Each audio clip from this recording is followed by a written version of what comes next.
And now, let's join ace broadcaster Mamode Akugha as he takes us inside the Niger Delta.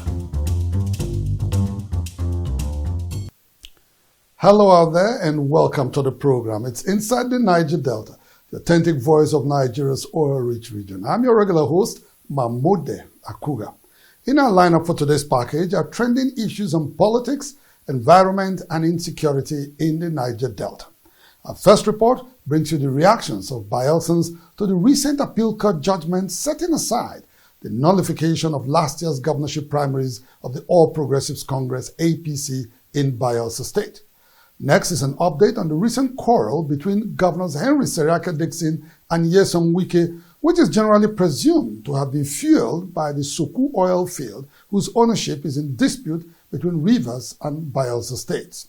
The course of the program will give you an insight into discussions between former President Goodluck Ebele Jonathan and leaders of the Ijaw Youth Council IYC in their recent meeting in Yenagoa, the Bayelsa state capital.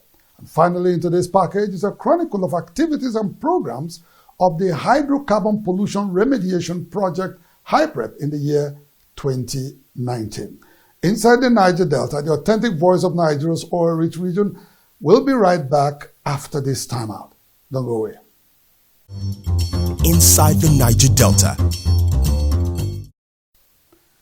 Welcome back. It's Inside the Niger Delta, the authentic voice of Nigeria's oil-rich region. Supporters of the All Progressives Congress APC have hailed the decision of the appeal court setting aside the nullification of the party's September 4, 2019 governorship primary elections by a federal high court sitting in Yenagoa. They described the judgment as a victory for democracy in Bayelsa State and called on the camp of Senator Einikin Lukbobri to work with Governor-elect of Bayelsa State, Mr. David Lyon. Senator Heineken Lukbobiri, who lost out in the September 4, 2019 governorship primaries of the APC in Bayelsa State, had approached the Federal High Court sitting in Yenagoa to declare him lawful winner of the election. To the consternation of all parties involved in the suit, including the plaintiff himself, the court presided over by Justice Jane Inyang on November 14, 2019, held that the APC had no candidate for the November 16 governorship election. The appellate court in its recent judgment maintained that the trial court's decision was in grave error and did not serve the interests of a single party involved in the suit. It therefore set aside the decision nullifying the process that produced David Lyon as APC governorship candidate in Bayelsa State. It is an elementary principle of law that the court is not a Father Christmas and ought not to ab initio make such consequential order because the claimant at the trial court did not seek such relief. So the court only went out of its way to grant a relief that is not sought by either of the parties. And of course, the court is not precluded from raising matters so motu, but however, you must give the parties the opportunity to state their case. And in this instant case, the court didn't do that. We are very happy over the decision of the court today, the appeal court, setting aside the judgment of the lower court, because that is what we were all expecting. The appeal court was, however, of the view that the court of first instance was on a firm ground when it held that Senator Lukbobiri was empowered by the law to challenge the outcome of the APC governorship primaries. The implication of the recent judgment delivered by the appeal court is that Senator Lukbobiri is at liberty to seek justice at the Supreme Court. My advice to Heineken and the supporters is that they should key in to embrace the process of reconciliation. And everybody cannot win election at the same time. So I will advise strongly that they have to seek for process of reconciliation so that the party in the state that has won this election is going to be very strong. It's a well-reasoned judgment. And I want to say congratulations to Chief David Lyon, the governor-elect of Bayelsa State, and to all well-intentioned Bayelsans. It doesn't matter which party you belong at this stage. What we need in Bayelsa State is good governance, and I believe that His Excellency, the governor-elect, has what it takes to put a good team that would deliver on his campaign promises and even far beyond. The declared winner of the APC governorship primaries, David Lyon, is now governor-elect in Bayelsa State, having won the November 16, 2019 governorship elections in a landslide victory. Inside the Niger Delta. Bayelsa State Governor Henry Seriaka Dickson and his River State counterpart Nyesom Wike recently had cause to spar over the disputed Soku oil fields bordering the oil-rich states in verbal attacks that crossed the line of decency. Beyond their avowed commitment to the interests of the individual states in the ongoing fray, there are indications that the differences between both political leaders may have been motivated by the quest for greater access to the monthly 13% oil derivation funds from the Federation account, as correspondent Tekena Amiofori reports. In 2009, the protracted dispute on the ownership of Soku oil field was brought before the Supreme Court, which in 2012 ordered the National Boundary Commission to delineate the boundary between Rivers and Bayelsa states. Following the failure of the National Boundary Commission to carry out the Apex Court's order, the Rivers State government last year approached an Abuja Federal High Court to seek an enforcement of its rights over the disputed oil field, an application which the court granted to the dismay of Bayelsa State. Before this time, former governors Dieprie Alamesia and Peter Odili, as well as Rotimi Amechi and Tumipri Silva, who succeeded them in office, were all major actors in the dispute, but they never had cause to cross swords publicly over their differences.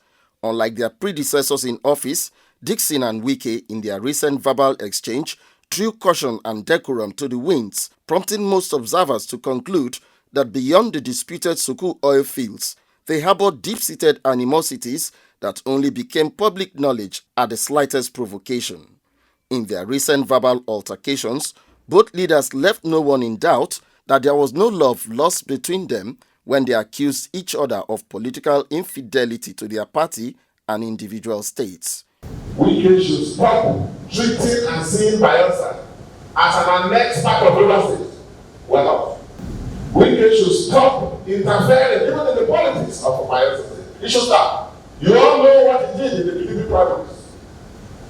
And the roles it played supporting the APC in their federal takeover of our state. There are so many things that have been doing over the years that I keep quiet about. Now, you talk about me colluding with APC federal government. I'm the only state in the south side that President Buhari never got 25%. In Bayelsa, I got about 45%. Who colluded with who? They will go and settle at the back and tell them to protect them, that they will give them percentage. It is now he has realized that they have played him. It's now he realized that dawned on him now that all those games you are playing the night, nobody will keep to it. That promise they have made to you, they won't keep to it. You plan for PDP to fail election. You are not shouting federal government. How can a reasonable man who means well for a state and a party will tell two senators to withdraw from election? And then you hope that you owe everything. Senator Diri, if he wins, there will be a by-election. The other one from his local government, who was running for deputy governor, if he wins, there will be another by-election. So you want the state to go for two by-elections. And know how volatile elections are in this Niger Delta. Greed. Why? You take the deputy governor who's from here, you are the governor. You are living as governor. You are also taking the deputy governor in your local government. So you will run for Senate. Man proposes, God does what? Disposes. Indications are rife that the political strange bedfellows, generally viewed before this time as arrowheads of Nigeria's main opposition People's Democratic Party, are in a battle for political supremacy in the Niger Delta. You have been in office for almost 8 years. I've been in office for about 4 years and some months. Look at the development in River State and look at the development in Bayelsa. 8 years and 4 years. Compare. Bayelsa State only has 8 local governments. River State has 23 local governments. I can stand here and tell Governor Dickson, there's no local government in this state that I will say there's no one project Let him tell me each of the local government in the 8 local governments in Bayelsa State that make up the whole of the just there. Let him mention the projects. I can mention as I sit here, Anthony Opopo, Ijaw people. Let him go to Anthony and see what is happening. Let him go to Opopo and see what is happening. Bonny is an Ijaw land. Let him go to Bonny local government and see what I'm doing. Akugha Torres and Ijaw land. Let him go to Akugha Torres and see what I'm doing. Dickson is an Ijaw land. Let him go to Dickson and see what I'm doing. Asari Torres and Ijaw land. Let him go to Asari Torres and see what I'm doing. Let him mention the 8 local governments in Bayelsa State that he has touched. If you are going to Ijaw, just one road from the junction, all you will see heaps of refuse. You can come to Port Harcourt. In the night, you see lights. Go to ordinary Yenegua, small Yenegua. No light, no street light. This thing cannot, in all ramifications, compare with me in terms of development. There's no basis. In fact, there's no basis to talk about it. We don't have as much money as Governor Wike and Rivers State has. He should leave Bayelsa alone. Wike should leave Bayelsa alone with his Rivers excess allocation and Ijaw that he has. We are a state created out of the most underdeveloped areas of all Rivers State.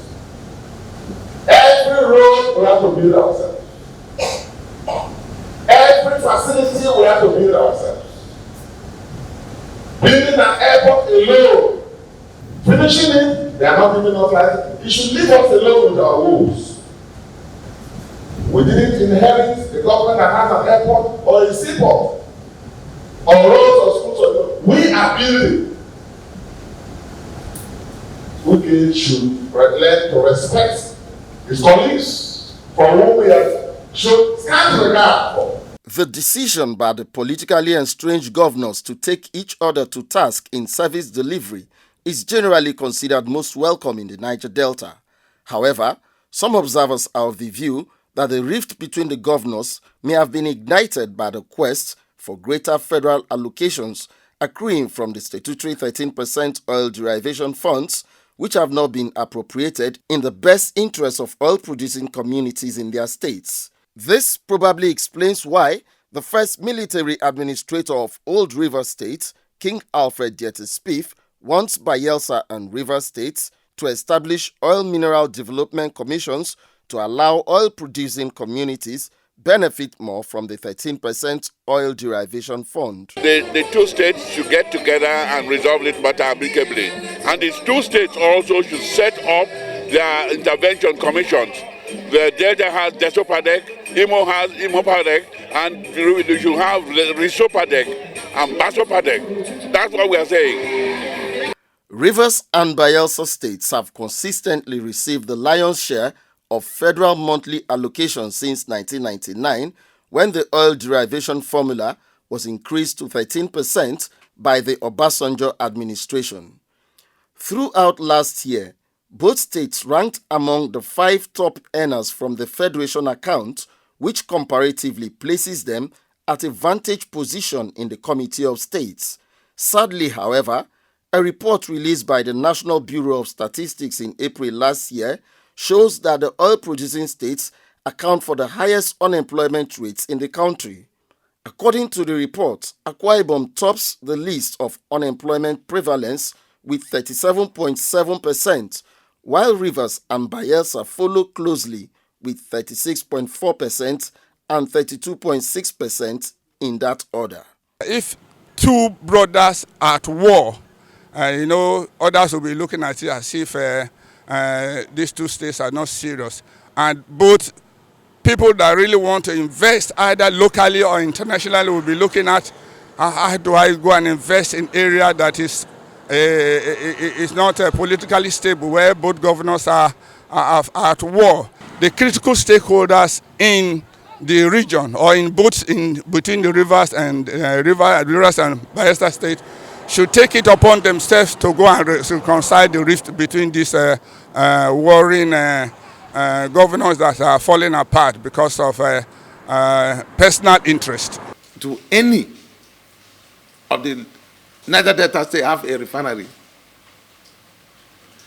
I mean, knowing fully well that the only thing we have in this country is oil, and they are produced here. Common sense should tell somebody that calls himself a governor to spend all the money he has in building, even though it's 3 refineries, to ensure that all the crudes that are produced are refined in your own state. We are rich. We have no reason to be poor. What is draining money from these states is their involvement in national politics. They are the conduit pipes. There's no gainsaying the fact that it has become incumbent on Nigeria's oil-producing states to begin to deploy their vast oil resources into more creative ventures in readiness for an inevitable post-oil economy in the region. The current rift between the governors of Bayelsa and Rivers states, without a shadow of doubt, goes to show how individual differences among the region's political leaders had contributed to the collapse of the Brace Commission, which was established in 2009 to promote rapid and sustainable economic development in Nigeria's South-South geopolitical zone. In the face of mounting poverty, insecurity, and underdevelopment bedeviling their region, however, the Niger Delta leaders have no reason to continue to spar over trivial issues. They are rather expected to explore better ways of making governance more relevant to the needs of their people who have become seriously vulnerable to the negative outcomes of poor leadership. It is against this backdrop that most Niger Deltans want their leaders to eschew political rivalry and embrace the option of sustainable peace and development, which the Niger Delta needs to continue to survive as a region. Inside the Niger Delta. Leaders of the Ijaw Youth Council, IYC, have described the recent attack on the country home of ex-President Goodluck Jonathan as an affront on the Ijaw nation and indeed the entire Niger Delta region. They made the observation during a recent solidarity visit to the former Nigerian leader in his home state of Bayelsa. Speaking for the IYC, its president, Comrade Owelami Roland, regretted that the attack was in disregard of Dr. Goodluck Jonathan's peaceful disposition as a leader. This visit is just to tell you that as children, we are with you, our prayers are with you, we have come to solidarize with you, that whatever that has happened, don't relent. You continue to do the things that you are assigned to do by God for Ijaw people, for Niger Delta people, and for the Nigerian states. We have said it severally, and we will continue to say it, and we will say it today again, that the peace we enjoy in Nigeria today is as a result of a decision it took some years back. Perhaps that is the same reason why we still have a country called Nigeria. Otherwise, Nigeria would have been history. In his response, Dr. Jonathan thanked Nigerians for their love and support in his moment of grief. The Otweke-born politician said he was clearly the target of the recent attack on his country home. It's quite unfortunate. I never expected that people will come and attack me. Just sometimes people create confusion as if boys attacked a military post. That is not just a military post. They are my personal guides, so it's not a military post. Though we will not even expect people to attack any military post anyway. But these ones are my personal guide.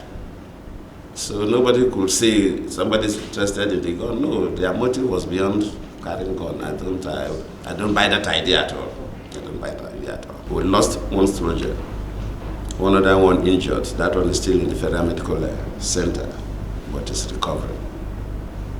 Why must they go and kill an innocent young person who is there to protect somebody, a former president? And just like the president of ISC said, those bulls didn't come from heaven. The ex-president enjoined Nigerians to embrace peaceful coexistence to enthrone political stability and economic development in the country.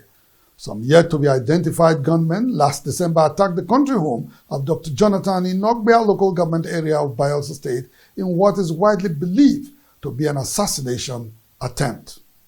In 2019, the Hydrocarbon Pollution Remediation Project, HYPREP, took some major steps to fulfill its mandate on the cleanup of Ogoni land. In this report, correspondent Chika Bodozie chronicles the major activities of HYPREP in the outgone year. After its official launch in June 2016, the Ogoni Clean project commenced in January 2019 with the handover of 16 sites to remediation firms. Contractors handling the project were immediately mobilized to commence work on contaminated sites across the 4 local government areas in Ogoni land. In the process, various techniques were employed to contain soil and water contaminations occasioned by massive oil spills in the area. And by May last year, 4 new sites were handed over to contractors, bringing the total number of contaminated sites undergoing remediation to 20. The number was subsequently increased to 21 in line with the expansion of HYPREP's scope of work as approved by the federal government. And by October 2019, when the Minister of Environment, Dr. Mohammed Abubakar, visited Ogoni land, he had expressed satisfaction with the quality of work carried out by HYPREP. We have seen the stages of work, from excavation to the actual treatment of the soil, and from the different depths at various different places based on the level of contamination. We have seen it for ourselves.